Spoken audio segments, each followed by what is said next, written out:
And welcome, Hoosier fans, to this week's edition of Assembly Call Radio, where each week we discuss the most urgent topics in the world of Indiana basketball. This is our 158th edition of Assembly Call Radio, and it is our 588th episode overall of the Assembly Call, recorded on the evening of Thursday, February 20th, 2020. I am your host, Jerod Morris. And let's begin this edition of the Assembly Call how we begin every edition of the Assembly Call, and that is with our Hoosier Proud banner moment. And Indiana is the national champion. When it comes down, Indiana will be champion. Smart takes the shot. The Hoosiers have won the national championship.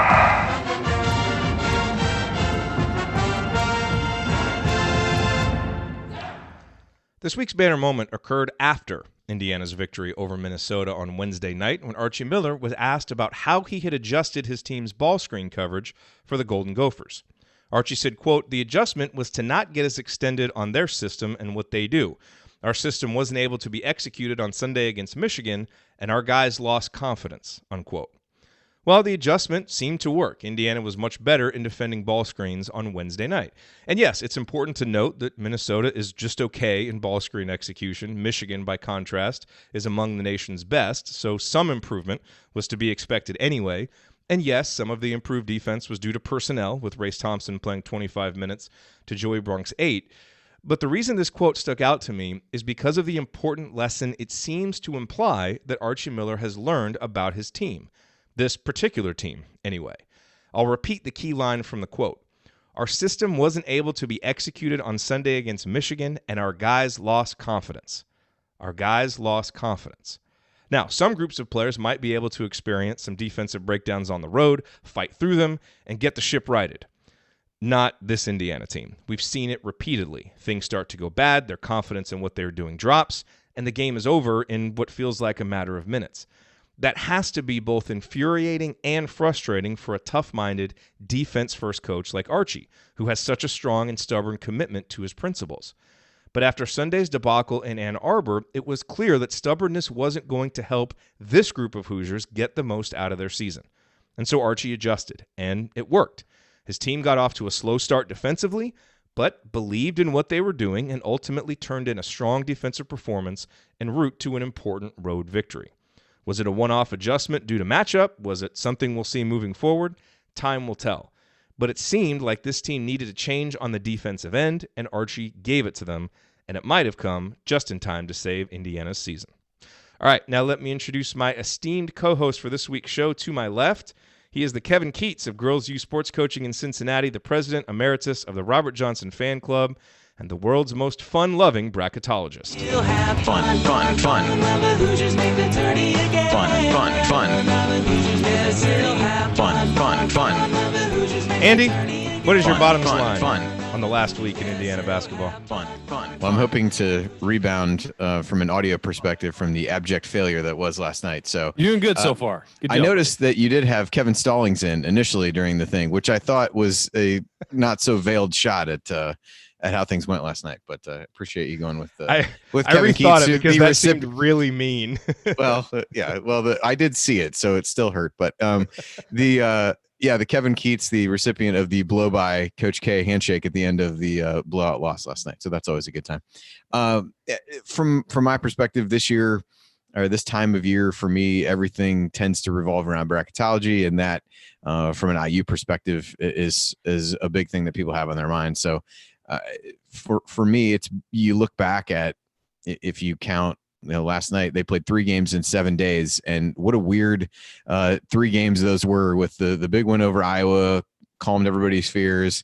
Those fears resurfaced again against Michigan, and then last night gave everybody at least a little piece, showed the team could win on the road, and picked up a big road win, which matters a whole lot for bracketology purposes. So all in all, I think if you had set out on those 3 games and said IU would be 2-1, you'd have felt pretty good about it. I think that's in large part how I feel about the season. I keep looking back at the sheet where I went through and predicted wins and losses, and I think as of the last time I did it, I didn't get every game right, but I was dead on what I had. But this team just has a way of playing so far up and so far down that it makes things seem so much worse than they might actually be, and that every single result is such a pendulum swing from the one before that it makes you feel like the sky is falling 1 minute and then everything is great the next. And hopefully what you mentioned that are in terms of Archie making some of those adjustments will maybe provide some stability for this team, stability from a confidence perspective. And, time will tell. They've reached the point, they've got more home games than road games left at this stage of things. And the one on Sunday against Penn State is absolutely huge at this point. I really feel like if they can get that one, they should really feel some confidence heading into those final 4 games of the season and have a good chance to end up at 10-10 in the Big Ten, which I think most people would have taken at the beginning of the year. But if this team has taught us anything, and really the teams from the last couple of years, it's that you can't take anything for granted or get too excited that this team may have turned the corner, because they're waiting to smack you in the face with the reality that may not have actually happened going forward. So for now, revel in the win at the barn and think good thoughts for Sunday. And to my right, he's a senior writer for The Big Lead, Race Thompson's official West Coast hype man, and someone who always waits his turn to talk. Analyzing players, finding every wrinkle. He hasn't ever hosted, never lifted a finger. He's got all the answers. Well, let me quickly add just one thing about this. Dude just interrupted his own jingle. Ryan, what is your rant on the last week in IU basketball? Pretty big win last night. I mean, that's really all you can say, is that this was an opportunity for Indiana to step up and win a road game. And I think we all kind of said it beforehand. If you're looking at the other road games this team has left, this is the one you got to get. And it's a struggling Minnesota team, and they were able to go in there and do it. And the way they did it was with defense and with playing through the post, which is exactly what this team is supposed to do. And I rewatched the game today, and the one difference that I saw from previous games and previous road games specifically is that when the offense broke down and when things got strained or weren't working, they defaulted to throwing it into the post and wound up scoring a lot that way. And even if you don't score, you get a foul, you put pressure on the defense, maybe you get an open shooter, it winds up building to a positive instead of just passing around the perimeter and not, and then rushing a shot at the end. So the default setting for this team when things broke down was the right one, which is get it to your best player in the post. And Trace Jackson-Davis showed that he could take care of business all night. And so, I mean, rightfully, we're talking about him today, but we also need to give credit to the people the guys who continually kept feeding him in the post and getting him the ball in situations where he could succeed. So I thought that was the biggest takeaway when I rewatched this game, is that when things were not necessarily easy offensively, they went to the default positive option, which is get the ball in the paint, which is what has supposed to have been the plan all year. And it felt like they finally, even though you had a good post player defending him in Oturu, they went to him and they attacked using that default setting, and it worked for them. And they were able to get to the line. They were able to cause some foul trouble, and then they were able to get some kickouts and drives through that. And you just saw Trace Jackson-Davis take the game over. If your default setting isn't give your best player the basketball, there's a problem. And they proved Wednesday night why that should always be what they lean back on when things aren't going perfectly. And then defensively, I'm sure we'll talk about it tonight, the defense was fantastic, particularly in the second half. I thought everybody stepped up across the board. There were some misses from the big guys and the screen defense and rolling back to their guys. But in general, I thought everybody played really well defensively and played, a whole step better than they did against Michigan, and even better at some points than they did against Iowa. It was you have a terrible performance that can sometimes linger and get you questioning yourself. I thought everybody stepped back up, and I was impressed by that, particularly with what the guards did. And so I was impressed with both ends of the court, that they went back to being who they're supposed to be, as opposed to trying to be something they're not. I would say also, you make a really good point about feeding the post, and that is on the guards, but it's also on Trace too. He got great position. And he all was night. really feeling himself. He got confident, which hasn't always happened for him on the road. And the fact that he was giving him a great target, that was obviously a big part of it too. So yeah. All right, here's what we're going to talk about this week. We will look ahead to IU Penn State, which is coming up on Sunday. We'll talk about a few things that need to happen for Indiana to not just make the tournament, but to actually make some noise. And then we will answer your questions. Got a whole bunch of questions, so we will answer those. All of that coming this week on Assembly Call Radio. Before we get to all of that, just a quick reminder about tickets. If you are looking for tickets to IU basketball games for the remainder of this season, and of course there are still 3 home games. Indiana plays Penn State, Minnesota, and Wisconsin at home. SeatGeek is the place to look. And if you want to get tickets for the road games, Indiana plays Illinois and Purdue on the road, you'll be able to find those tickets at SeatGeek as well. SeatGeek delivers the best ticket buying experience with their website and their app. And they will also help you identify the best ticket values so that you can get the best possible seat for your money. And best of all, you get $10 off your first purchase with the promo code ASSEMBLY. So use the URL iutickets.shop because that will take you directly to the IU basketball ticket listing on SeatGeek. It's iutickets.shop, and then use the promo code ASSEMBLY when you purchase, and you will get $10 off. So promo code ASSEMBLY at SeatGeek for $10 off. All right, guys, so let's look ahead real quick to this game against Penn State. You know, Andy, as you said, it's a really important opportunity for Indiana to get, a win over a team that, before they lost to Illinois, was that on Tuesday, people were talking about them as a potential number 2 seed, a Pat Chambers coach team as a potential number 2 seed in the NCAA tournament, because that's just the kind of college basketball season that we're having. So, it's easy to remember how poorly that game went in the second half for Indiana, and they ended up losing 64-49. 2 things that are really important to remember about how that game went that should absolutely be different. One, obviously, Indiana's at home, so that obviously makes a big difference. But Jerome and Race did not play in that game. And those were huge absences for Indiana, given how much of an impact they make. Demezy Anderson played 16 minutes in that game because of those absences. And Indiana's guards as a group were awful. In a season of bad guard play, all 4 of them were bad. Usually at least 1 or 2 of them, deliver something. Indiana got nothing from any of those guys. And so you would think just by virtue of being home, where the guards usually play better, and having Race and Jerome back and them at home where they usually play better, I think there's a lot to like about this matchup for Indiana. Now, Penn State's pretty good. They've obviously been playing very well, but it's a game Indiana needs to get, and I think with those guys back, it's a game that they should get. I just went back and looked at the box score. The guards were combined, I believe, 3 of 26, if I'm doing the quick math correctly. So even perhaps worse than I remembered. I think the points about Jerome and Race are really important.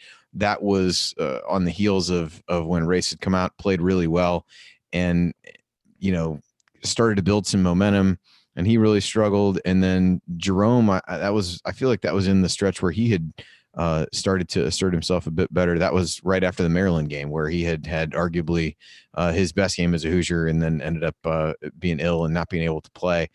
So I do think those are important. Those are guys that we talked about last night are really earning more minutes as key bench guys at this point. Race to the point where I'm sure people are clamoring for him to start. That seems unlikely, but I think if he plays anywhere close to the minutes that he played last night, that's a positive sign for IU. So you like IU at home. I think winning the game against Minnesota should hopefully give some confidence and hopefully get fan support back to, get people there. It's the Ryan Phillips special noon tip on a Sunday, no less. So my favorite. Maybe even worse than normal. But so that will be a challenge. But I'd like to think that Race in particular can help inside. I thought they really struggled with Mike Watkins. That was I felt like he ended up making 6 free throws and didn't shoot well from the floor, but he was really active, drew 6 fouls. If this box score I'm looking at is correct, I thought he was really impactful, and I think he's the athletic guy that Brunk has had some trouble with lately. So I think if you get Race in there, you're able to do some different things defensively. So I think his presence will be big, and then just Jerome, another guy to be able to shoot. And I thought he played really hard. Didn't necessarily manifest itself in a lot of stats against Minnesota, but he cut really hard, was really attentive on defense in the time that he was on the floor. So he also feeds the post consistently. Like, he looks to feed the post every time he's out there and can cut off of that too, as much as anybody, I think. Yeah, the other somewhat injury-related thing, and I tried before we got on here to really get a read on this, but Myron Jones of Penn State has missed the last, I believe, 3 games due to an illness of some kind. he was actually had the best plus minus of anybody on Penn State, despite the fact they only scored 5 points. He was plus 21 in that game. So I was unable to really find anything about whether or not he would play, but he's a guy that's been able to shoot it relatively well for Penn State. So he's shooting over 41% from three. So depending upon what his status might be, that's another potentially important factor, at least. Yeah. Ryan, do you have any thoughts on the Penn State game? Yeah, I mean, I just think it's one of those things where we were tied with Penn State at the half and then just got run out of the gym in the second half and just got outworked. And that can't happen, especially at home. So this is something where these guys need to do what they did against Minnesota. And they were trailing going into halftime and they just hammered them in the second half. I think, 40-25 in the second half against Minnesota. And they've wilted previously on the road in the second half. So showing that you can do that on the road, you should definitely be able to do that at home. You should definitely be able to outplay your opponent in the second half at home in, a situation where you know the court, the stands, you're feeling comfortable. It should be something where they can outlast teams at home. That hasn't necessarily always been the case. I mean, Purdue roughed them up and they really didn't rise to the occasion there, but they did play well against Iowa. So hopefully it's a different story at home than it was on the road against Penn State, because I think that the matchup with Penn State isn't terrible. I think it's a pretty decent matchup for Indiana. It's just a matter of executing and getting it done. And Penn State's a good team, has been playing very well this year, but I think that Indiana has an advantage in the matchup, especially being fully healthy. And it's a big opportunity for probably Justin Smith and Race Thompson to guard Lamar Stevens and really try to shut him down. He wasn't overly efficient. He was 7 of 21 in that first game. He drew a ton of fouls too. Yes, and they could have done a better job on him. And I think having Race that you can put on him every now and then is going to help. But Justin tends to defend better at home. It's kind of a theme. All our guys end up playing better at home. But I think he's got to do a better job on Stevens than he did up in Happy Valley as well. Yeah, the fouls were interesting. Not only did Penn State draw a bunch of fouls on IU, that was one of IU's lowest outputs in terms of getting the free throw line, only 10 times on 57 field goal attempts. And IU only took 11 threes in the game. And as you look down the stats from a conference perspective, Penn State, IU is still first in free throw rate and Penn State is 14th. So kind of an outlier in a lot of ways. IU didn't settle for a ton of threes. They certainly didn't play well, but they didn't get to the line a lot. I think that was around that series of games where Archie would allude to some of the officiating in terms of I'm not sure why we're not going to the line and things like that. So if they can reverse some of those trends, I think that's a definite positive for IU. Trace Jackson Davis got hammered in that game and didn't get any calls. We talked about it at the air afterwards. I mean, that wasn't why they lost the game. It just didn't help things. They didn't lose the game because the effort in the second half just completely waned. But Trace Jackson Davis got mugged in that game, and so did Joey Bronk at times. And it didn't work in their favor in that one. They're playing at Penn State. Hopefully that turns around this time, and especially after Trace Jackson Davis's game last night against Minnesota, hopefully that turns around and people start to recognize a little bit more that this guy's hard to guard. And when you see something that looks like a foul, it probably is a foul. On that note, since I wasn't on the post-game show last night, can we just take a moment to appreciate the Big Ten refs and their call on Al Durham tripping over his own feet late last night? And they did that twice. One time he drove with his left hand and his feet came out from it. Al needs to do something. Just karma for Al. How many times has he gotten hammered where he didn't get called and that's what they give him? I wasn't upset. I was not upset. Al does lose his footing more than any player I've ever seen. And it kind of looked awkward. It's like, wait, he couldn't have done that by himself. Yeah, he's on a basketball floor with tennis shoes. His feet could not have just gone out from under him. But no, he needs to. I don't know what's going on. Maybe they need to put some extra grip on his shoes. But he falls down a lot, where he cuts hard and his feet just go out from under him. Oh man. Okay.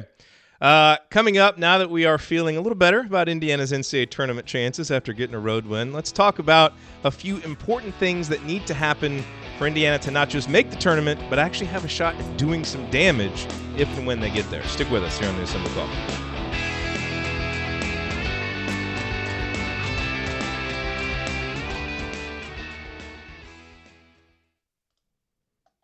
All right. Welcome to everybody watching live. Nice live turnout tonight. Good to see you all. I also thought, right, and we didn't talk about it, but I also thought Rob had some moments last night. I thought defensively he played pretty well, but I thought offensively, seeing him starting to go to the rim a little bit more than he was for a long time is starting to look a little bit better. You know what? You know what one of my biggest takeaways from the game was? Look, I think we did a lot of good things. I thought Minnesota also played really poorly. They did. Minnesota settled for shots. a ton of threes. So many threes. And Kalsher was 1 of 9. And he's a decent and they didn't shooter. come They in really shooting made some him bad well as a decisions team, late, though. too. Yeah. Yeah, But I will say 4 the of other 25. thing, the other observation is seeing what Michigan did to Rutgers at Rutgers as well. I really feel like, Indiana played really bad against Michigan, but I think they kind of ran into a buzzsaw, and Michigan literally took advantage of every single mistake. Yeah, that's also a bad matchup because they have guys who can stay on the floor and shoot. No, it is, and they're getting hot and they're playing really well. And then this Minnesota team. I mean, look, I will take a 12-point road win anytime. I don't know that Indiana was necessarily 12 points better than Minnesota, and I just think Minnesota didn't play very well, and Indiana got those calls late, so I'm happy with it. But I actually think we're going to find out a lot about Indiana Sunday against Penn State. Well, and I kind of feel like game. the two results that we just saw were a lot about the other teams, some about Indiana. I kind of feel like Sunday is going to be a lot about Indiana. You could almost say the same thing about the Iowa game, too. I mean, Iowa hit 4 of 14 three-pointers and lost a guy during the game who was one of their better shooters. And then they were down to 6 scholarship players at one point or something. I mean, so you don't know what to take from that either. Was that just a really gutty Indiana performance where they finally got their offense working and they won big because Devontae went off? Or was it the fact that Iowa might not be very good right now and is suffering through some things? So I think the whole season is like that. I mean, you take each game individually. That's true. You take, especially this late in the season with how many people are injured and all that stuff. I mean, the fact that Michigan played the way they did yesterday with Livers hurt. I mean, if Livers killed Indiana in certain segments of the game, if he's not playing, is this a different, does that game That's look what I mean. Like, better? we kind of came into that Michigan game as like, is this Michigan team good? And it's like, they're really good. They were good at the beginning of the year. They're good now. Jeff made a good point. He's like, Gophers weren't great, but some of the credit goes to us, and we should never apologize for a win. I'm not apologizing for it at all. I know we've gone on the road yeah. and gotten blown, killed. I want to be careful because, Andy, you kind of made this point. It's like things get really good, and we're like, we're riding high, and then things fall, and then we have a bad performance, and it's like, it's just. I'm just trying to kind of keep an even keel and not get too overconfident about a 12-point road win because it was a really, really good step in the right direction. We saw some good stuff, but they've got to keep improving, keep on getting better to beat some of these other teams. Yeah, and the team, and somebody mentioned this, as Joel mentioned it in the chat, that this team really seemed to like each other. At Minnesota, it stood out that they really kind of are enjoying playing with each other. I think they like each other. Yeah, no, well, that's the thing, other. and that's what I've heard all year is the players actually really like each other. You can tell when Devontae starts hitting shots, the entire team is like really happy for him and stuff like that. And the annoyance that we feel with Devontae maybe doesn't translate to the players. The players, seem to really like him, and so I guess that kind of can make sense on some level that he's was voted captain or was picked as a captain, but.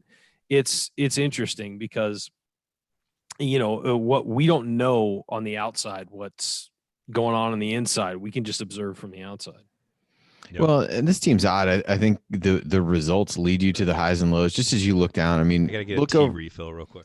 Oh, yeah. I mean, look over the last month. There just haven't been a lot of close games. It's either been, if you start with the Ohio State game, they won by 12. Rutgers lost by 9, really got dominated by more than that. Nebraska on the road won by 8.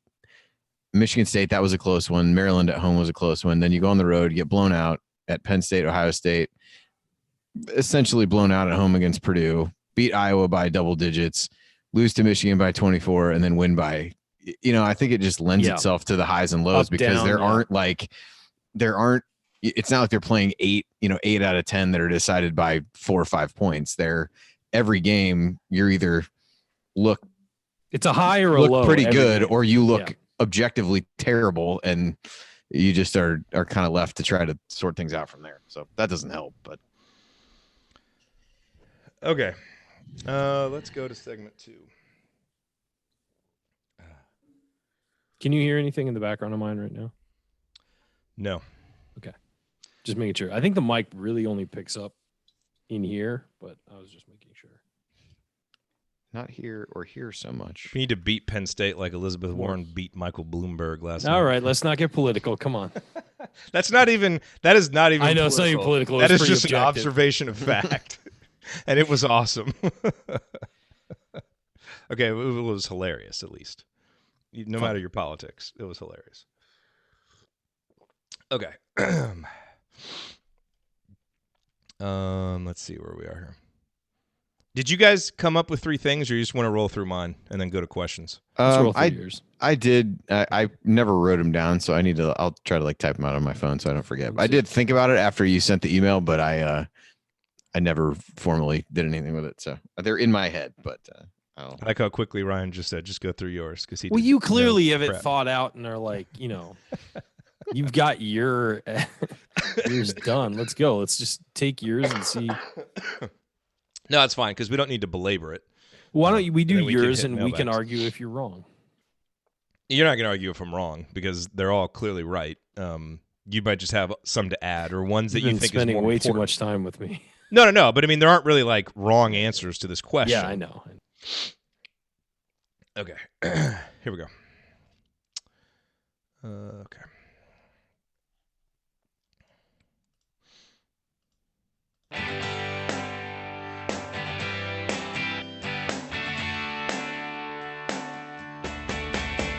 Hey, this is Max Bielfeldt, Big Ten champ and Better Than Advertised Sixth Man of the Year in 2016. And speaking of Better Than Advertised, join Jerod, Andy, Ryan, and Coach on the Assembly Call after every IU basketball game. Go Hoosiers. Thank you, Max. Welcome back to the Assembly Call. You can find all of our content at our website, assemblycall.com. And if you ever want to join the chat mobbers during our unedited live broadcasts or watch those replays and see all the between segment banter, then check out our YouTube channel at youtube.com/assemblycall. I'm Jerod Morris here with Andy Bot. I have it written on the script as Andy Phillips. Anyway, the I'm two here of with us are not related, just FYI. One of us is being replaced by someone new, though. That's the lesson. It's just a matter of who. I am Ron Burgundy. Just put it on the sheet and I'll read it. By the way, Ryan, did I tell you when I did that cameo with Max? I sent him a Twitter direct message just because I wanted to just kind of prep him when I sent it. I was like, hey, so back when you were a player, we kind of had this whole bit about you being better than advertised. And so I'm going to send you these cameos. And that's what I mean by the better than advertised. He's like, oh yeah, man. He's like, I remember back when I was playing. He was like, I always really enjoyed that. I was like, oh, all right. That's kind of cool. I'm glad that it got through the ether to him. Yeah. He was certainly better than advertised. He was absolutely better than advertised. Okay, so I just wanted to have a little fun with this conversation here. And, basically, we're feeling better about Indiana possibly going to the NCAA tournament. Still have work to do, so not taking it for granted at all. But, what are some things that we think are both important and realistic, right? So we can't say, Devontae Green becoming a consistent scorer because, let's face it, that's not really realistic at this point. It's important, but it's not realistic. So some important realistic things that have to happen down the stretch for Indiana to not just make the tournament, but to also have a shot at winning a game or two if they get in. Okay, so I'll go through my 3, and then you guys can, counter them. Off of that. Yeah, say others that you think are more important. So here are the 3 that I have. Number 1 is Rob Phinisee has to go from being a below-average Big Ten point guard, and by every metric and by the eye test, Rob has been that. We love Rob, but that's just been what he has been this season, is a below-average Big Ten point guard. He's got to go from that to being an average Big Ten point guard. I don't think he needs to make a major jump, but he's got to be someone that you would consider an average Big Ten point guard. That's number 1. I think it's the single most important thing that needs to happen for this team down the stretch. Number 2. I think that let's just go one by one though. Sure, go for it. Let us get a response to this. I completely agree. That would be one of my 3 making a list. Would be Rob Phinisee improving and getting to the level. He doesn't even have to get to the level we think he can get to. He needs to get to a replacement level, for another, as you said, Big Ten point guard in the league. I think he's got to be able to consistently knock down 1 or 2 threes in the game. He's got to be able to drive and get to the hoop. And on top of that, give the defense we know he's capable of giving. Who is the most average point guard in the Big Ten? Dimitri Trice? I don't know. Yeah, Who's there's some good average ones. point guard? There's some good ones. I mean, there's some really good ones. I was just trying to think of a name. Like, okay, If we can get below that average level would be the lacrosse guy from Northwestern, right? Like, he didn't look below average against IU. I know, seriously. That's What are you the- talking about? That's the challenge. yeah. I don't know. That's a fair question. Anyway, we can. One of the Ohio State guys. We'll discover that at some other point. But I think that Rob stepping up would be on my list of 3 for sure. I don't know if it would be number 1, but it'd be on my list of 3. I was gonna say I had on my list was just improved guard play in general. I really thought, while nobody stood out last night necessarily, I thought in the aggregate they produced a pretty good stat line. They took reasonably good care of the basketball. Only 10 turnovers overall. I think 6 of those came from the guards.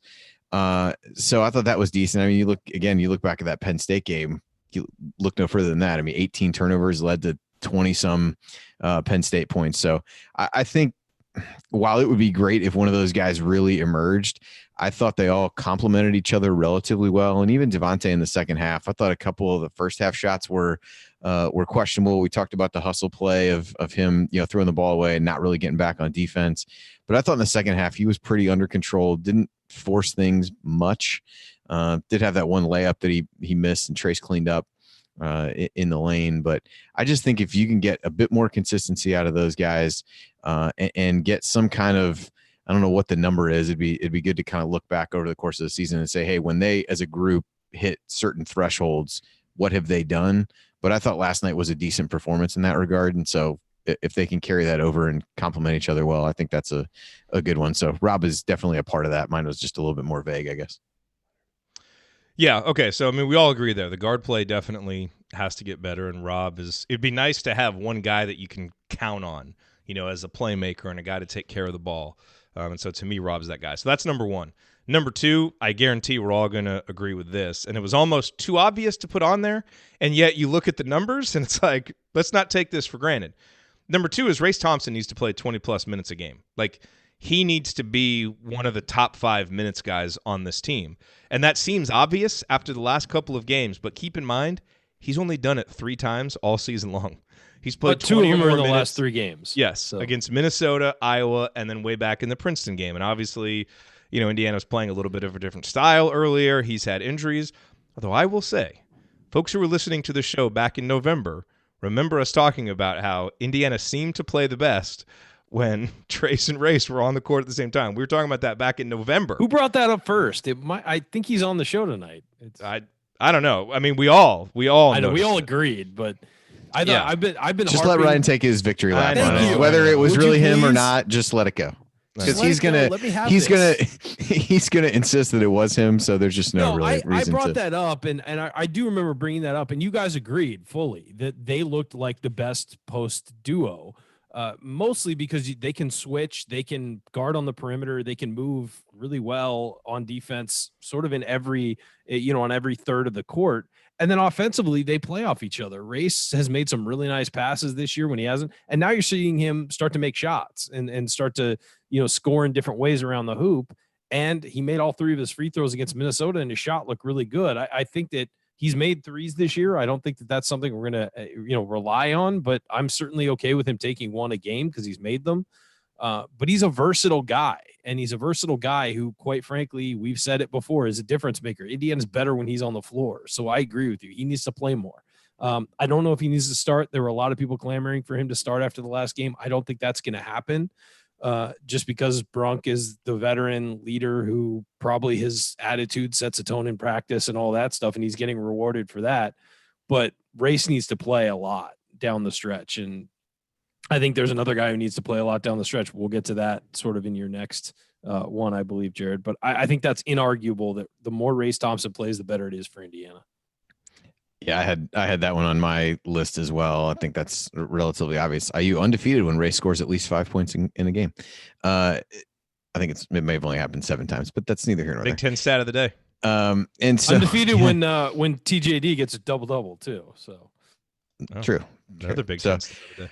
Yeah, I think with Race, it when you look at this team's struggles, they've been containing ball screen defense. Race helps in that area, And we've talked a lot about floor spacing on offense. And while he isn't a guy who's consistently knocking down threes, he's shown at least some ability to do that. But I agree with what Ryan said, that he's made some nice passes. I talked about the one, probably nobody heard it, but I did talk about the one pass that he made to Justin cutting down the lane in a key moment. And I thought he had some decent moves in the post. They weren't afraid as they were forcing the ball inside. They gave him some post up opportunities, and he did all right as well. So that one feels like a no brainer, but you just want him to be healthy enough to be able to take on those minutes and hopefully prove us all right.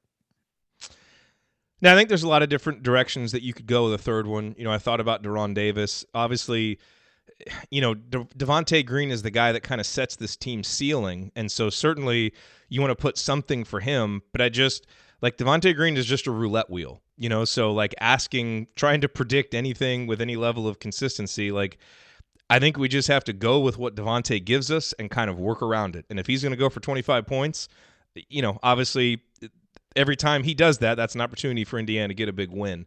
But it didn't kind of seem fair or even meaningful to put in this. So I didn't really go that direction. To me, it comes back to Jerome Hunter, because I think he's the other guy after Devontae that kind of has that offensive confidence that can really give this team another dimension. And so, you look at Jerome, I think the thing is he's got to get going offensively and become a consistent scorer for this team again. The Maryland, Ohio State, and Purdue games, he averaged 10.3 points per game. And it really looked like he had kind of arrived offensively as a guy that you could count on for scoring off the bench. Iowa, Michigan, Minnesota, he's been at 2 points per game. And just hasn't looked as in rhythm, hasn't looked quite as confident, quite as assertive. And so that's the other guy.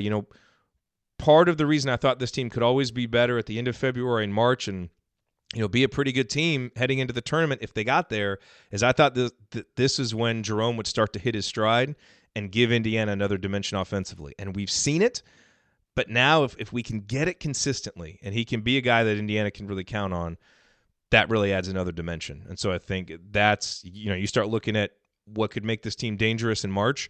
If Jerome's a guy that can come off the bench and get you double figures, that's huge. Ryan, would you like to? Yeah, I think that's absolutely a solid one. Mine was just that he needed to get more minutes, and I think that you're seeing Jerome Hunter do some things defensively that are great. He gets beat defensively sometimes, as you'd expect with a freshman. But last night he had a really incredible block where he rotated from the weak side over and blocked a Turu out of nowhere. We've seen him have streaks of good offense, but I feel like he's hit a bit of a freshman wall the last couple games. I think it's one of those things where you got to play the guy through that. You got to let him play through that. I think Penn State has got some great matchups for him size-wise that he's going to get some clean looks. One of the problems that I've had with Jerome a little bit is that when he does step into a three, he likes to step into a three about 3-4 feet behind the three-point line, whereas I think that if he was moved in a little bit closer, it's an easier shot. He's obviously very confident in his shot, and so that's a positive, but at the same time, make it easier on yourself, move in a little bit. And also I think that I'd like to see him work off the drive a little more because I think he can do it. I just think he hasn't done it this year. I'd like to see him if he gets isolated on the wing because of his size. He can go up and around guys with that length and with the fact that he's, a bigger guy off the wing. So those are the two things I think with him. I think you're right. He has to get going offensively. And I think the key to that is to getting him those minutes that maybe he's not going to get if he's not performing as well. I think Archie may have to force some minutes through him just to get him more comfortable on the floor again. Yeah, I think the minutes piece is what becomes interesting with him, because if you assume that point number 2 is followed and Race gets more minutes, then it really limits whatever amount of time you might play he and Justin at the same time by really going small. We haven't seen him used as a 2 guard, even though I think we've all been semi intrigued by what that might look like. So it really then becomes a place of how many minutes are realistic for him to get at the 3 with Justin out there. Do they split that down the middle? Do they do something else? I think that's where it becomes potentially challenging to figure out how to actually get him minutes. I don't necessarily disagree that he needs more time to get in the rhythm of the game. And like I said earlier, I thought he played really hard in the time that he was on the court against Minnesota. So I'd like to see it. I just not really even to play devil's advocate in the sense that it's not a good idea, just more to try to do the math and figure out where those minutes could potentially come from. All right, Andy, did you have some additional ones? Yeah, the only other one that I had that didn't fit in with what you said, although I guess it could fit in with the guard play, was try to bottle up that insistence on getting the ball inside that we saw last night. Again, we're not breaking new intellectual ground by saying this team is not a great outside shooting team and that they really need to their bread and butter needs to be getting the ball inside, getting fouled, things like that. But that's something that's really come and gone at various points during the season. I thought last night was one of the best games, at least against reasonably good competition, that they were most adamant about doing that and didn't deviate from it over the course of the game. So I think that's something that they have to figure out. There are definitely tough defensive matchups for that in the Big Ten. Teams will make it difficult for them to be able to get there, but I just thought the insistence is kind of the best way that I could put it, of really getting the ball inside, getting the ball to Trace more specifically.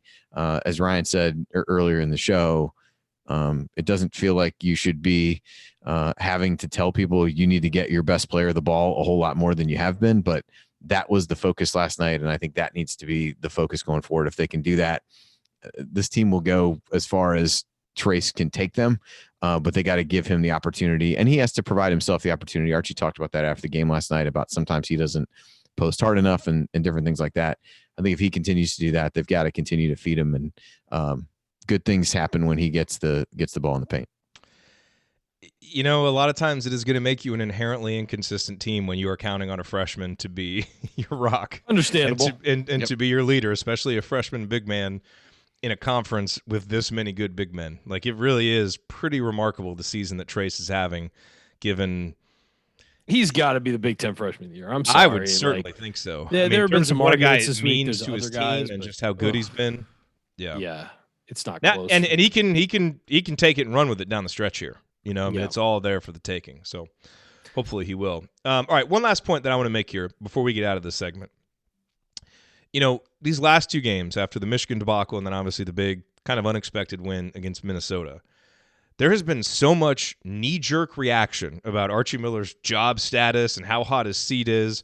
And, of course, all the John Beilein news getting sprinkled in there has just like that really poured gas on the fire, I think. Yes. And so I just want to say, like, to everybody, like, we love the passion, you know, and it's like you got the people after the Michigan game that are like, Archie's the worst, he's never going to get it done. Then after the Minnesota game, there's like people dunking on, you know, those people on Twitter, like, you know, as if that one game was a referendum on the Archie Miller era and everything's perfect now. Here's what I want to say. Everybody, just chill. Like, let's stop reacting so strongly to each data point, you know, because it's been a little bit up and down. It'll probably be up and down from here on out. So, you know, it's important to try and analyze each game, take the good with the bad. What did we learn? All of that. But then set it aside and let's save all the big macro reactions and discussions and decisions for the end of the season. Like, the roller coaster of the team is one thing. The roller coaster at times of the fan base trying to extrapolate big decisions and statements from one game and then throw them in the face of other fans, I just think we're kind of doing each other a disservice. So we're all kind of pulling in the same direction here. We all want the same thing. I think for those kind of judgments and reactions, let's just save that stuff for the offseason and try to be a little more even keel from game to game, especially with our public comments. Yeah, guys, you realize that we're all rooting for the same team, right? Like, it just sometimes doesn't feel like it. It's like we all want them to win. Like, how they get there, yeah, we can have discussions over that, but having fights over it is a little much. Well, and I think we've tended to, over the course of time, focus more on the critiques from an in-game standpoint of what's been done, which I think we've done a lot of in terms of running the same lineups out and doing whatever. And I think by the same token, seeing some adjustments made in the Minnesota game is fine, but it doesn't really, you know, he's not, even if the, well, there's not really even if the new athletic director is named tomorrow, nothing's going to happen until the season is over. So to have some of those wider conversations about, where might you turn? What are the odds? I mean, that's not even a potential reality at this point. So I'm more of the camp of let's try to critique what happens each game, see if we're seeing growth from the coach, growth from the team, which for times this year, I don't feel like we have. And that I think many people would agree with that. But I also don't know that when you take a little bit of a step back that you don't see some positive things. It just is. And we were talking about this during the break. This team over the last month or so, there have been very few games that weren't double digits or, 8-9 point games one way or the other. So it lends itself to these wild swings where the team is either getting completely hammered or look like they're playing really well. And they're probably not as bad as their lows and not as good as their highs, but we just haven't seen a whole lot of the games that are only lows and highs. Yeah. I mean, short of the Maryland game and the Michigan State game, those are really the only two that were very close within the last, 8-10 games or so. So you just don't, I think play like that shows how erratic the team is, but I think also leads to some of those huge swings in emotion and feelings on the staff, the team, the way things are going, because they're just not playing a ton of close games, which, like it or not, is just the way that this team has played so far. And maybe that changes down the stretch. Yeah. Hey, look, and experience the emotions, like experience the joy of winning, experience the frustration of defeat. That's what we do on the show all the time. I'm just more talking about the calls. Let's be real. It does. So I don't want to be a hypocrite here. I'm just talking about more like the calls for a coach's job, or, even on the flip side, like, thinking that one win proves that everything is okay and the people who are frustrated with the coach have no basis to be frustrated. Like, everyone's got a point. Everyone's got a perspective. I just think there's probably a better way for us to communicate it with each other than some of the things that I see. So anyway, just something to keep in mind here as we go down the stretch for what surely is going to be a topsy-turvy final 5 games of the regular season, then whatever ridiculousness the Big Ten tournament hands us this year, and then hopefully some NCAA tournament games. Here's a good summary for it to wrap it up. We beat Penn State on Sunday. You're 500 in the conference, in the toughest conference in America, in one of the strongest years for that conference that we can remember. That's pretty good. I mean, it's not great. It's not where you want to be, but it's pretty good. And you're also 14-3 at home, with one of those losses coming with just an utter collapse in the last minute where you really outplayed that team. So you have to put it all in perspective. 2-6 on the road, not where you want to be. 500 in the conference is not what you want to call a success, but given this year and given the roster problems that this team has, it's not that bad. And being 18-9 looks a whole lot better than 17-10, and 18-9 would be a really nice spot to be for this team, given all the things it's been through, especially with injuries and things of that nature. Thank you. You're welcome, Archie. All right, coming up in our third segment, we will answer your questions. The mediocre question of the week is back, so we will answer that. Plus, who would we want taking a last-second shot on this team? We'll debate that as well. Those questions and more. Stick with us here on the Assembly Call.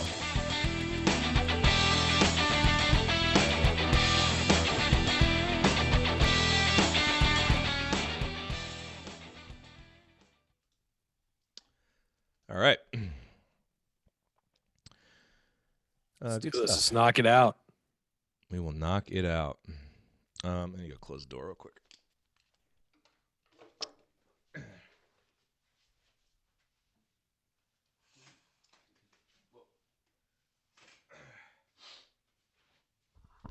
Okay. Did you guys say anything while I was gone, or was everybody just sitting in silence for that? Dead silent. Wow, this is some professional broadcasting here. It's good. Just collecting our thoughts. All right. Man, so Jay sent us over the prediction sheet, that we did before. I didn't even open it because I didn't want to know how bad I was doing. Well, I mean, none of us. I did see that he sent it. I'll look at it now, but here's the thing: like, we're all doing okay on some of the season predictions from the beginning of the year, but when he asked us for the Big Ten predictions right before the Big Ten season started, we are struggling. Was this in the? Where was this? Where did he send it to us? He emailed it.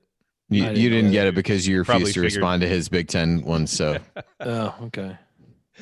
Hey, the good news is that I'm winning. The good news is I'm winning the Big Ten one so far. The bad news is that I'm like 2 for on your individual predictions. That I'm like 2 for 8.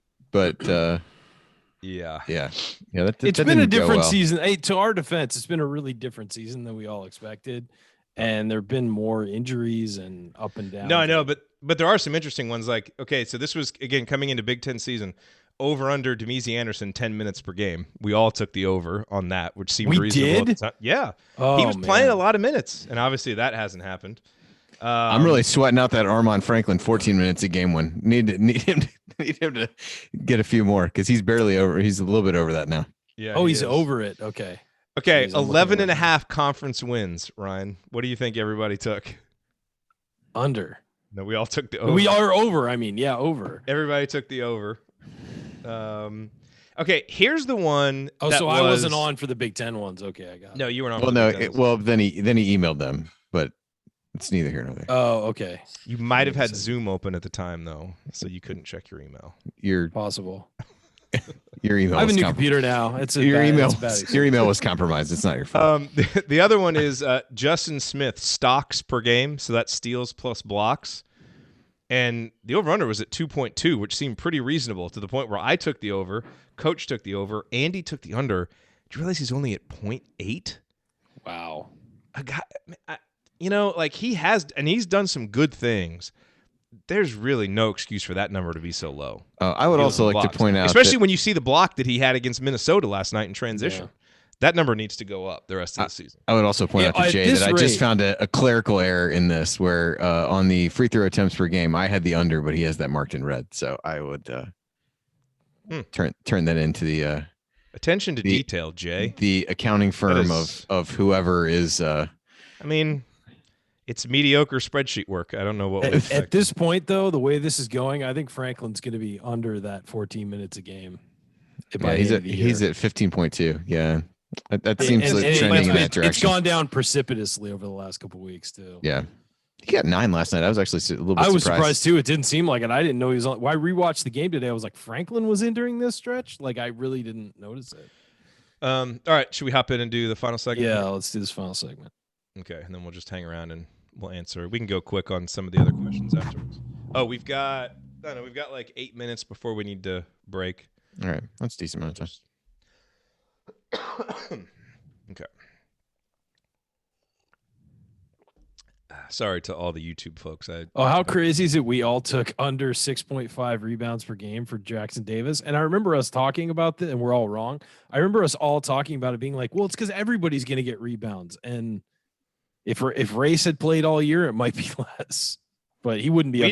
We all kind of undershot Trace's impact, you know? Yeah, because he's a freshman in the Big Ten. Yeah, and he's lived up to it. He's been way better than I thought he was going to be. Yeah.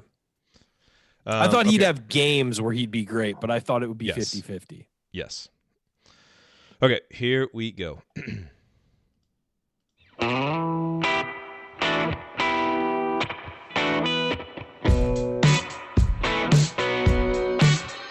This is Jordan Halls, and I never miss a shot or an episode of the Assembly Call. Thank you, Jordan. Welcome back to the Assembly Call. I am Jerod Morris here with Andy Phillips and Ryan Bottoms. And remember that you need to be subscribed to our email newsletter. We send out a weekly IU News Roundup even during the offseason, and after every game, we send out a detailed post-game analysis. Just text IU to 66866 or go to assemblycall.com. That's IU to 66866 or go to assemblycall.com. All right, guys, time for the mailbag. All these questions submitted via our private IU basketball discussion community at assemblycall.com/community, except for the mediocre question of the week, which is submitted on Twitter 5 minutes before we went live. So just great timing there. But we're committed to this bit now because we have cool intro music, so we're going to answer the question anyway. So here we go, the mediocre question. It's not that good, but it's not that bad. It's Jay's mediocre question. Okay, so here is Jay's mediocre question. If there was one thing and one thing only that you could take from the Minnesota game and ensure that IU would do it in every game moving forward, what would it be? I would say that when Al Durham falls to the court awkwardly of his own volition, that a foul gets called. Get about 4 free fouls a game. That would be amazing. No, what would you guys say? I would say feeding the post consistently. I think that was the big takeaway. And I think there's one other answer, and I think Andy's going to take it. Well, one would be taking better care of the basketball. I think the 10 turnovers was that's actually big. a good third one. Maybe race. Forcing the opponent to shoot 16% from 3-point range. That would be good. Although I don't know again how much of that is shot selection versus defense. But yeah, that would be good. If you told me going into every game your opponent was only going to shoot 16% from 3, you'd feel okay. Take it. No, I think it's feeding the post, and there's one other possible answer, I believe, and that's just the defensive intensity was there for 40 minutes. I thought, in the beginning a little bit they were kind of feeling their way through a game, but that's common. I thought that defensively they rotated, they played hard, and I think that the change in the hedge defense really helped them because it allowed them to recover quickly, and it helped the rotations not get out of whack. And teams are getting 25, 30 points just from the rotations being out of whack from that hedge defense. I mean, Michigan scored, I think I determined about 2/5 or almost half their points somewhere in there from that hedge defense. And the change was smart. And I thought that it helped the team not get discouraged and keep their intensity up. A couple other directions that you could go in with this answer. One would be play small more, because that was obviously big for Indiana. And I'll tell you one, I mean, if we're talking about one thing that you could take in every game moving forward, Trace to believe he's the best player on the court. That's huge, and that was a big part. That kind of goes along with feeding the post. That we pin that on the guards a lot, but it also makes a difference if those big guys are in there giving a target, really demanding the ball, and being assertive with it when they get it. And Trace had so much confidence that we haven't seen from him much on the road. And if he can bring that to Mackey Arena or Illinois, Indiana's going to have a chance in those games. Really. He is so important to what this team does. And obviously, the other home games as well. So all the ones that you guys said are important, but I think that one would be a good one as well. Okay, next question. This is from Matt. If we have to make a shot in our final game to win and make the tournament for the first time in years, who on this team do you want to take it? Well, here, are we going to go with a 3-point shot or just any shot anywhere on the floor? He just said, okay, if we have to make a shot in our final game to win and make the tournament for the first time in years, who on this team do you want to take it? Oof, that's tough. So I think last year, Finney would have been everyone's answer. And if it's catch and shoot, Finney would be a good answer. But here's what I'd say. Just from the context clue of the question, where he says to make a final shot to make the tournament for the first time in years, I would give it to Devontae because he's the best shot maker on the team, and it would be his opportunity to not go down in infamy of being a 4-year senior that didn't make the tournament for the first time in 50 years, he and Duran. So I would say, let's give it to Devontae. You make it, we're going to the tournament. You miss it, we don't. That's where I would go. Yeah, if it's a catch and shoot opportunity, I'd say Devontae. If it's off the dribble, definitely not Devontae. That's true. But if it's just any shot on the floor, I think you put the ball in your best player's hands. Like, even though he's a freshman, I give it to Trace. If it's anywhere, if we're talking anywhere on the floor, I'd throw it into the post to Trace and let him go to work. That is my. And if it wasn't Trace, it'd be Duran in the post somewhere. Just because I think they're the best finishers on the team, or the best, in that position working one-on-one. But if it's a catch and shoot opportunity, it's Devontae. It has to be. I don't know. Duran from like 18 feet might actually be our right. Automatic shot. The shot he took last night would suggest otherwise. But yes, I would agree. But he had to take it after the last couple games. So. Yeah, I'm not saying it was a bad shot. It's from a process standpoint, the result was poor, but the process was okay. Is a good word. Well, he was due for a bad one. We all have some bad ones every now and then. From Jim Tom Hoosier, if Trace plays this way the rest of the season, do you think he might surprise everyone and go pro? He's basically already said that he's going to come back. Question was, is Trace on a 2-year plan, Ryan? That is that's according to ultimately the question. According to the man's own statement, yes. So yes. And Ryan has confirmed with sources that it is true. No, I have not. Trace. I think it makes the most sense because I think he has a lot to work on as far as his NBA game goes. Given his size, he goes 27 and 16 every night out, I mean, it could. But in the NBA, he's not. But he has to know that performance is not going to fly in the NBA because he's not going to play the 5 in the NBA. But the NBA also isn't stupid. Like, if they project him to be able to shoot, like, they might say, let's get this guy and work with him for a couple years. Yeah, that's possible. But here's the deal with the NBA. The way the game is going, you have to already have that 3-point shot somewhere in your bag if you're going to be Trace's size and be a flexible player. And he's shown that he can guard out on the perimeter a little bit. He clearly needs to learn. I mean, even though he's had long jumpers go in, the form on that long jumper is not good. The form on his free throw shots is a little stunted. I think he's done okay as a free throw shooter, but they project free throw shooting as the key to whether or not you're ever going to be able to make a three. And his shot kind of stops in the middle and has a hitch in it. He needs to iron those things out before he turns pro. In my opinion, 70.5% from free throws for the free throw line, so my opinion would be is that the thing is, if he'll get drafted if he goes to the pros. That's not a question. And hey, he might even sneak into the back of the first round. If he wants to be a mid first round pick or a guy that is somebody people have to reckon with in the draft and take highly, I think he's got to come back. Yeah. No, and look, he already said that he is, so I think we should just take him at his word until you hear something else. Andy, last question that we'll probably have time for here. Why do you think Archie sticks with the same lineups each game and to start the second half? It seems like Ray should have started. Yeah, I mean, I think we've seen that from him over the first few years of his tenure, that he gets a group and he tends to stick with it. I thought last night was a good step in the right direction in the sense that he didn't ride it out too long to try to see if things would turn around. I thought he did in either half. Both halves with Joey. So that part's good, but he just seems to be a creature of habit. Yep. Okay, we will hit the rest of the questions on the podcast. That will have to do it for us on this week's episode of the Assembly Call. If you want to see us do the show live, join us at assemblycall.com on Thursday nights for the live broadcast of our Assembly Call radio recording. And don't forget to go to assemblycall.com or text IU to 66866 to join our free email newsletter. Special thanks to Bob Thompson for producing a lot of the music that you hear on the show, and thank you for listening. We will talk to you again on Sunday afternoon after IU Penn State. Until then, take it from me, Robert Johnson. Keep your elbows in and your eyes on the rim, and go Hoosiers. Thank everybody for coming out. All right, I got to get out of here, folks. Thank you. Can your mom bring some tiramisu? Oh, can she? Okay, there's a few other good questions. Let me do one question, then I got to go because I have a work thing popping up, so I can answer one. Let's pick one for me. Oh boy, man, this is pick a lot good of pressure. Okay, your thoughts on the transfer rules? Because Sally asked a question about the transfer rules. I think it's smart. I think it works. I think it's unfair that only 5 NCAA sports face a punishment. It's men's ice hockey, women's basketball, men's basketball, football, and baseball. Are the only ones where you have to sit out a year if you transfer. And the current system is broken where you can apply for a waiver to play early, and it seems really arbitrary who gets approved and not approved. I think it's something like 1/3 of athletes transfer.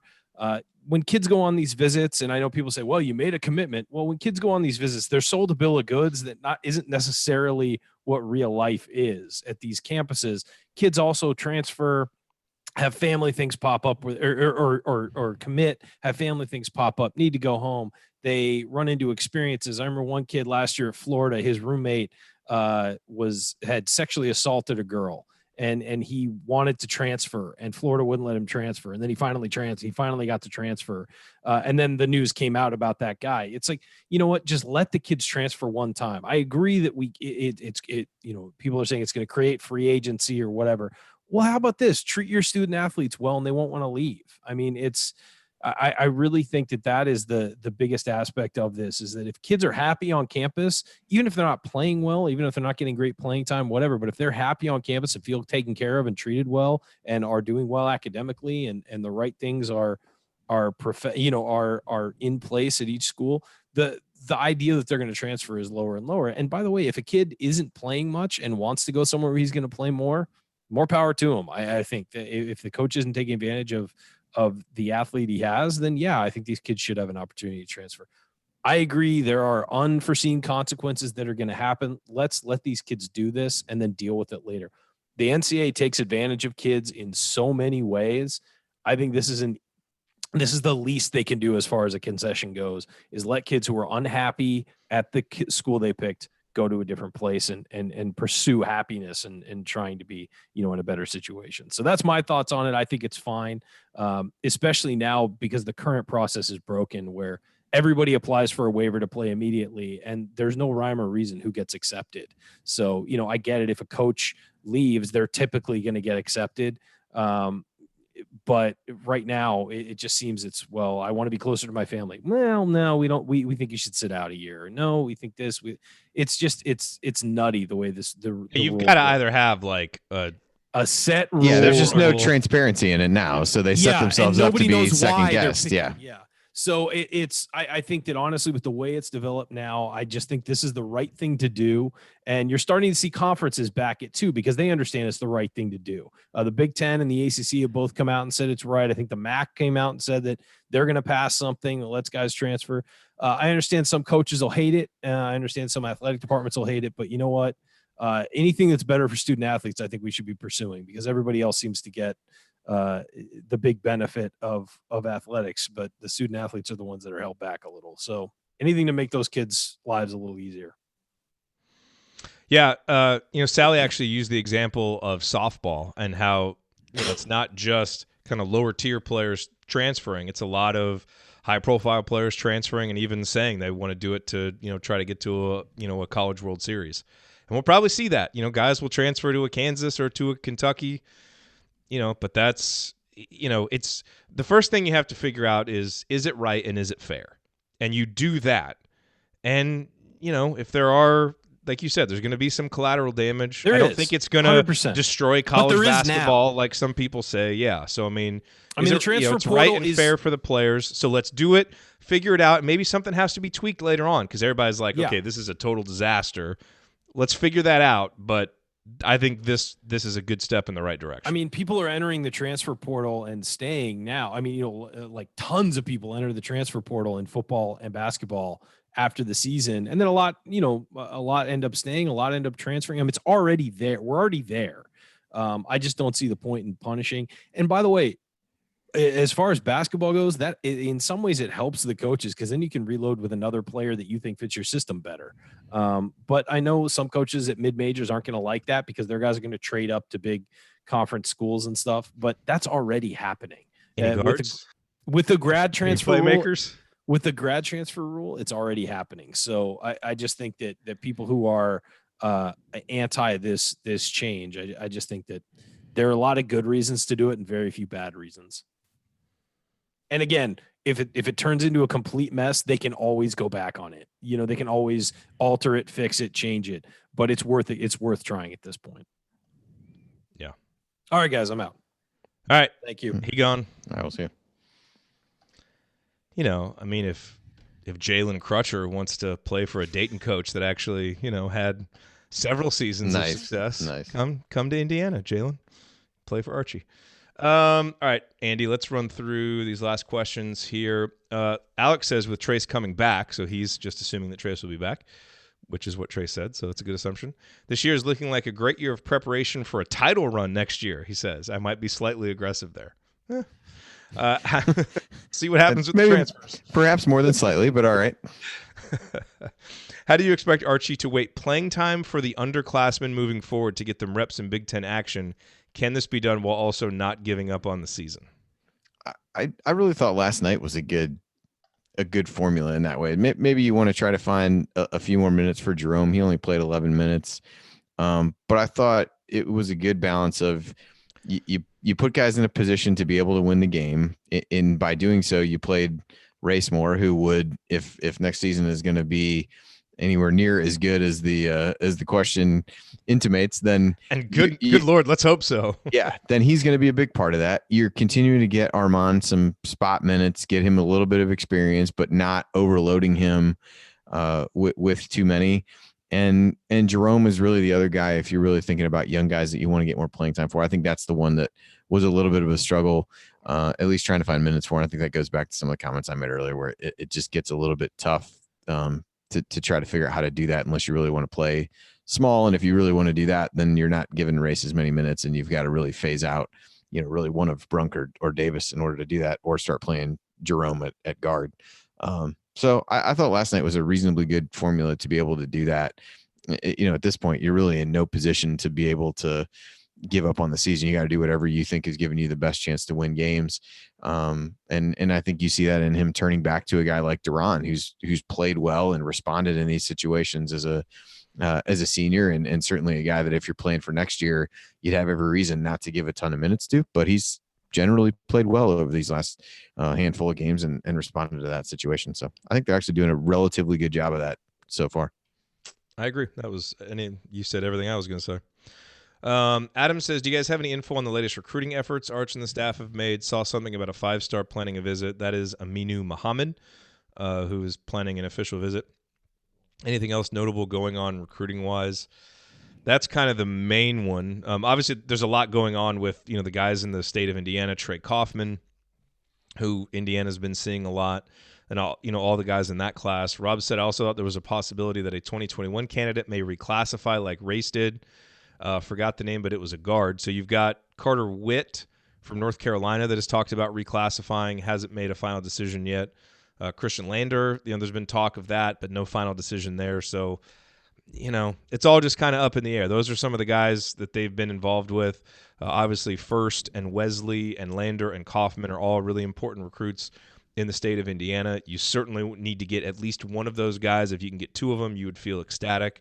But, and with a guy like Muhammad, who's a 5-star, he's got to get on campus first, and then you kind of start taking that seriously. So there hasn't been like any real big news or big movement on any of those, but those are some of the names to keep an eye on. Yeah, you're more up on that than me, so I got nothing to add. Let's see. Patrick said a couple rematches this week. Any specific adjustments IU needs to make for Penn State or Purdue, respectively? Well, we talked about Penn State. We won't have another assembly call radio before the Purdue. When do we play Purdue? What day is that? Middle of next week. I think is it Wednesday? Next Wednesday? No, it's Thursday. Oh, it is next Thursday. Yeah, look at that. Another assembly call radio wiped off the schedule. Yeah, so I mean, any specific adjustments that we should use against Purdue other than, play really hard and play confident? I mean, as you look at the stats for both games, and we touched a little bit on turnovers in the Penn State game, and those are both games. Turnovers at the end of the first half really swung that Purdue game in the other direction. So I don't know if that's an adjustment. You shouldn't be adjusting to say don't give the other team the ball, but taking better care of the basketball will be one. The Purdue game in particular, IU settled for a ton of threes. Their 3-point, they over 40% of their attempts were from three. That is not a good formula for this team, and really in neither game did IU get to the free throw line regularly enough. I would assume you'd continue to see some of the same changes to ball screen coverage and things like that. I think we talked with Penn State that Race would be a decent matchup for that. I think he's a decent matchup for Purdue if they were going to play a guy like Wheeler, who they try to use to stretch the floor. And then you give Jerod some minutes when Travion Williams is in the game, or some of those kinds of scenarios. So those are the few, at least statistical things that jump out to me that probably need to swing in a different direction if they're going to have a better outcome. Yes, I would agree. JD said after the game, coach was asked about his change in defense regarding not having such high hedges and the success it seemed to have on defensive stops, which we discussed earlier. He got visibly irritated by the question and answered that it depended on the opposing team. Sure hasn't seemed like he ever changed it up before. I think he got slightly irritated. He was also kind of having fun with it, especially when Rab Johns asked him, and then he said that he was going to teach Rab Johns how to hedge ball screens, which if Archie was going to run a clinic on ball screen defense and how to do a hedge, I would love to be there for that. It would be great to see how that was taught. Look, I think Archie's always probably going to be a little bit irascible whenever someone asks him a question and it's, the basis of it is you went away from your principles. I just think Archie is so committed to the way that he sees basketball and teaches basketball that even talking about adjusting is hard for him to say the words. So I thought he was kind of having fun with it and good natured, but I think that's just kind of his personality. I mean, that's why he got the nickname Archie anyway.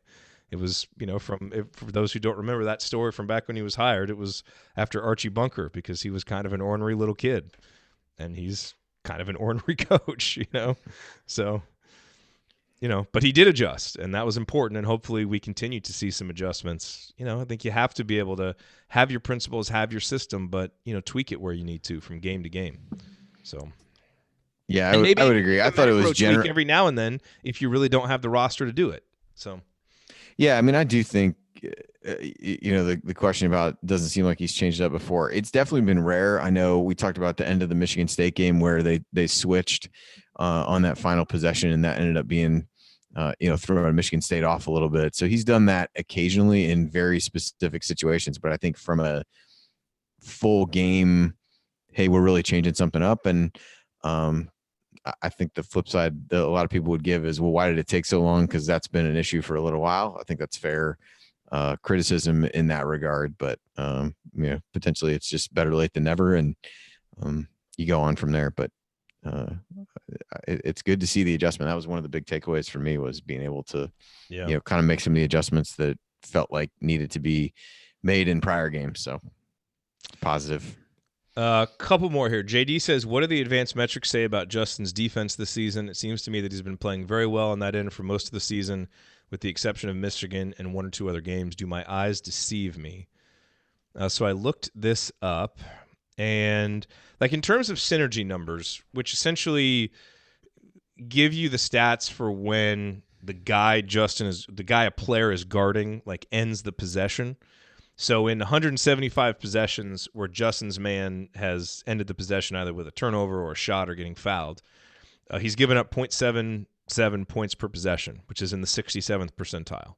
So they classify that as very good. So it's solid. He's been good against spot-up shooters, which means that for the most part he's probably closing out pretty well. He's been below average against pick and rolls, average off screens, and in not many isolation situations, he's been good. Now, transition isn't in there, and that's obviously a big part of it. And we saw the impact that he could have in transition with the block. But I would say the other advanced metric to look at is steal percentage and block percentage, and those numbers they haven't seemed as good for him. His block percentage 1.4%, his steal percentage 1.9%. That block percentage is the lowest of his career. The steal percentage is the highest. But if you look at that, a lot of those steals came in November. He had at least one steal in every game in November, had 3 in 3 games. Justin has not had a steal in the last 4 games. He had 2 against Ohio State and then had 1 steal against Michigan State in the 5 games prior. So he's had 3 steals in the last 12 games. Yeah, I would say 8 since the first of the year. So for a guy with his length and athleticism, you want to see more of those disruptive numbers. By way of contrast, Race Thompson, and we've talked about this before, his block percentage is 5.9, his steal percentage is 2.9. Those are great numbers. To have good percentages of both of them. I don't really see a reason why Justin's couldn't be that high. So, I think if you're just talking about like guarding a man, Justin can be pretty good at it. And I think, in terms of his intelligence as a help defender is usually pretty good when he's kind of locked in and engaged and, moving at full speed. But I think what you would like to see from him is more disruption. And especially for a guy who is that good in transition, more blocks, more steals help give you transition opportunities. So it would really seem to fit in with what he does the best. So I would say it's a mixed bag with him defensively. Yep, I would agree. And then the other question, and I did not have time to do research on this. I was going to say, I know which one you're talking about. I didn't look at it either. It'd be a good question maybe for next week or somewhere where we got time to. Yeah, JD asked, how did Trace's numbers this season compare to other historical freshman seasons from IU history? So I'm gonna go out on a limb and say favorably. But I'll keep this on the run sheet and we'll do it next time. Like, the guys I think that you would want to look at would be, Zeller's freshman year, Thomas Bryant's freshman year, Jared Jeffrey's freshman year, Noah Vonleh's freshman year. Who's been some other really impact freshman big guys? I mean, I'd even be curious about like Alan Henderson, somebody like that, if you go back a little bit further. It's always fun going through those those old seasons. Now, Trace obviously is much more of a focal point on a team like this than Allen was. So you always have to look at the context. Yeah, that makes me that's kind of why I was curious to see just the role that guys have been put in. Yeah, so really good question, JD. I will keep it on the run sheet and we will answer it in a much better way with some actual research the next time we do Assembly Call Radio, which will be in 2 weeks, obviously, since next week is the Purdue game, which hopefully is a lot better than the first Purdue game. Let's hope so. Can't get a lot worse. No. Can't get a lot worse. So hopefully it is. From a All right. strictly basketball standpoint, no, it cannot. Yes. But first things first, Sunday, big opportunity. Where have you – I'm assuming you haven't done a bracket update since the Minnesota game. Like how far up do you think that bumped Indiana or could bump Indiana since I had them – Ryan asked me, I think, at some point before the show. I think when I did it Monday night, they were the first 11 seed, so they'd probably be maybe a spot or two up the seed list. So as a 10, kind of middle of the road 10 seed, I would say. I just don't think they're as close to out as a lot of as it seems other people have them when you really look at other bubble teams and how they've generally played over the course of the week. But I think it's easy to look at how they've played of late, even though the last 10, 12 games don't matter any more than the rest. Like it's easy to see that and to say, hey, they've had a lot of opportunities. Their record against, quad one isn't that great, even though they've amassed some wins. They've also had a ton of chances, which you could say about a lot of teams in the Big Ten, quite frankly. So I think the fact that they don't really have a bad loss, a loss outside of, quad two, I think is positive compared to some other teams. And getting the road win was pretty big. You just having at least 4 wins away from home is not great by any means, but it's not, one like Rutgers as an example. So, yeah. All right. Well, let's hope that we can add another big victory on Sunday with Penn State. Start to move that net up, which is yes. Let's hope so. Languish down there. That would obviously help. But we'll be here after the Penn State game. We will talk to y'all then. All right. Cool. Thanks, everybody. See y'all. See you, Andy. See ya.